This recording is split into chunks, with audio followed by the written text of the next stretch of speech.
கொளுத்தவனுக்கு கொல்லக்கூடுன்னு பழமொழியே இருக்குப்பா. நம் முன்னோர்கள் அந்த காலத்தில் இருந்து குண்டா இருக்கிறவங்களுக்கு கொள்ளு கொட்டு தான் உடம்ப மெலிய செஞ்சுருக்காங்க. அதனால் கொள்ளு சாப்பிட்டா உடல் எடை வேகமாக குறையும்பா. இன்னைக்கு கொள்ளு வச்சு தான் வெயிட் லாஸ் பூண்டு கொள்ளு தோசை செஞ்சு காட்டுறேன். பூண்டில் நிறைய மருத்துவ குணம் இருக்குப்பா. ப்ரெஷர் உள்ளவங்களுக்கும் சுகர் பேஷண்ட்டுங்களுக்கும் இந்த பூண்டு சாப்பிட்டா உடம்புக்கு ரொம்ப நல்லதுப்பா. கேஸ் ட்ரபிளையும் போக்கும், கொலஸ்ட்ராலை நல்லா கண்ட்ரோல் பண்ணுப்பா.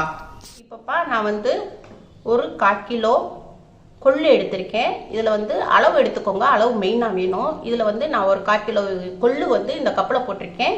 இது 1 கப்பு வந்திருக்கு. கொள்ளு எடுத்த அதே கப்பில் நம்ம 1/2 கப்பு அரிசி போட்டுக்குருவோம். நான் சாப்பாட்டு அரிசி போட்டிருக்கேன்ப்பா. நீங்கள் இட்லி அரிசி மாவு அரிசின்னு இருக்குது, அந்த அரிசி போட்டுக்கோங்க. அதே கப்பில் 1/4 கப்பு உளுந்து எடுத்துக்கிடுவோம். 1 ஸ்பூன் வெந்தயம் போட்டுக்கிடுவோம்ப்பா. இப்போ இதை நம்ம ஒரு 8 மணி நேரத்துக்கு ஊற வைக்கணும். தண்ணி ஊற்றிக்கிடுவோம்.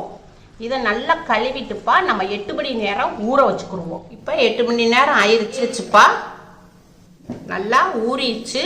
இதை நம்ம ஒரு மிக்சி ஜாரில் போட்டுக்கிடுவோம்.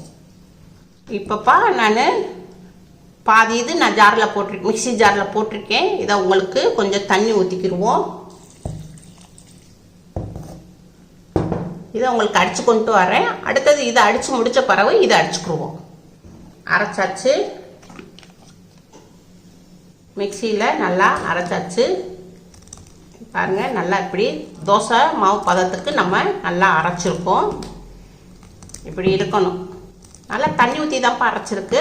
உங்களுக்கு நீங்கள் பார்த்து ஊற்றி அரைச்சிக்கோங்க. பாத்திரத்தில் இதை மாற்றிக்கிறோம். மீதி இருக்குது இல்லையா, அதையும் இதை உங்களுக்கு அரைச்சி கொண்டுட்டு வரேன். நம்ம ஊற வச்ச தண்ணியை ஊற்றிக்கிருப்போம். இப்போப்பா நான் 2 வேளைக்கு அரைச்சிருக்கேன். இப்போ காலையிலேயும் நம்ம டிஃபன் செஞ்சுக்கலாம். மீதி மாவு நம்ம நைட்டுக்கும் இதை நம்ம ஊற்றிக்கிடலாம். பெரிய பாத்திரத்தில் ஊற்றி வச்சாதான் நம்ம ஒரு 6-7 மணி நேரம் மாவை ரெஸ்ட்டில் வைப்போம். ரெஸ்ட்டில் வைக்கும்போது மாவு நல்லா பொங்கிடும். அதனால் பொங்குச்சுனாக்கா உங்களுக்கு மாவு ஃபுல்லாக கீழே சிந்திடும். அதனால் நம்ம பெரிய பாத்திரத்தில் மாவை எடுத்து வச்சுக்குவோம். இப்போ மாவுக்கு தேவையான அளவு உப்பு போட்டுக்கிடுவோம். இது வெயிட் லாஸ் காண்டி பிங்க் சால்ட் போட்டிருக்கேன்ப்பா. இப்போ இதை எல்லாத்தையும் நல்லா மிக்ஸ் பண்ணிக்கிடுவோம்.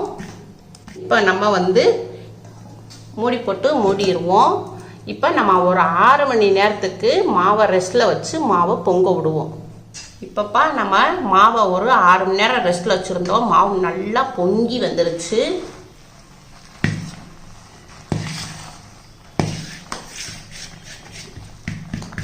இப்படி எல்லாத்தையும் நம்ம பொங்கி வந்த மாவை இப்படி கரண்டி வச்சு நல்லா மிக்ஸ் பண்ணிக்கிடுவோம்.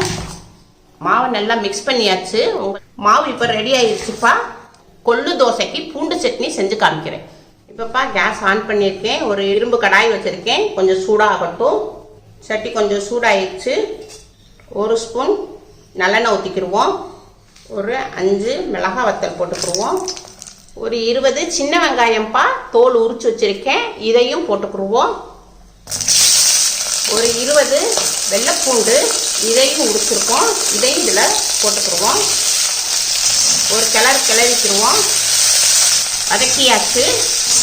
3 மீடியமான தக்காளி, தக்காளியையும் இதில் நறுக்கி போட்டுக்குவோம். இதை ஒரு வதக்கிடுவோம். இப்போப்பா இப்போ உங்களுக்கு நல்ல வெங்காயம், பூண்டு, தக்காளி எல்லாம் நல்லா வதங்கிருச்சு. கொஞ்சம் பெருங்காயப்பொடி போட்டுக்குவோம்.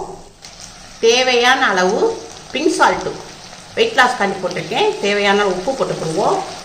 இப்போ எல்லாத்தையும் ஒரு மிக்ஸ் பண்ணிக்கிடுவோம். இப்போ நம்ம கேஸ் ஆஃப் பண்ணிடுவோம். கேஸ் ஆஃப் பண்ணியாச்சுப்பா. இப்போ இதை ஒரு 15 நிமிஷத்துக்கு நல்லா ஆற விட்டுருவோம். அதுக்கடுத்து நம்ம மிக்சியில் போட்டு சட்னி அரைச்சி காட்டுறேன். நம்ம வதக்கி வச்சுருந்தோம்லப்பா, நல்லா ஆறிடுச்சு. இப்போ நம்ம இது மிக்சியில் போட்டுக்குருவோம். இதை உங்களுக்கு மிக்சியில் அடித்து கொண்டு வரேன். நான் மிக்சியில் அடித்து கொண்டு வந்துட்டேன்.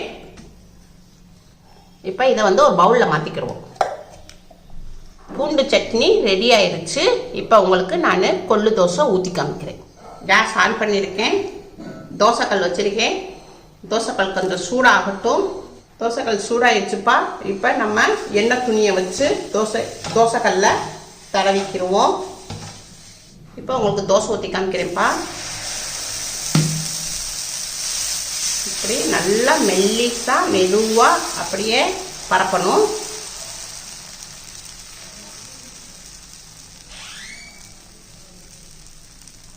இப்போ நல்லா பரப்பியாச்சு.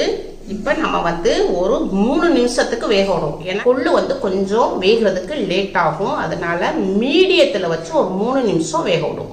இப்போப்பா ஃபுல்லாக நல்லா வெந்துருச்சு கம்ப்ளீட்டாக. இப்போ நம்ம தோசையை நம்ம பெரட்டி போடுறதில்ல. இது மேலேயே நம்ம அரைச்சிருக்கோம் இல்லையா, இந்த பூண்டு சட்னியை மேலே ஃபுல்லாக நல்லா வெந்துருச்சுப்பா.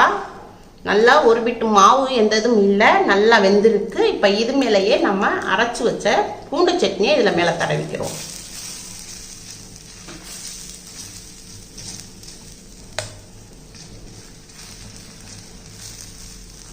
அவ்வளோதான், பூண்டு கொள்ளு தோசை ரெடி ஆயிருச்சு. இப்போ கேஸ் ஆஃப் பண்ணிடுவோம்.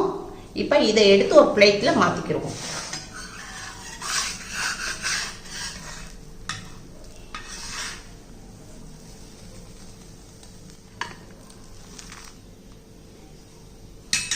அவ்வளோதான்ப்பா, தோசை ரெடி ஆகிருச்சு உங்களுக்கு. இது உங்கள் வீட்டில் செஞ்சு பாருங்கள். அம்மாவுக்கு லைக் பண்ணுங்கள், ஷேர் பண்ணுங்கள், சப்ஸ்கிரைப் பண்ணுங்கள்.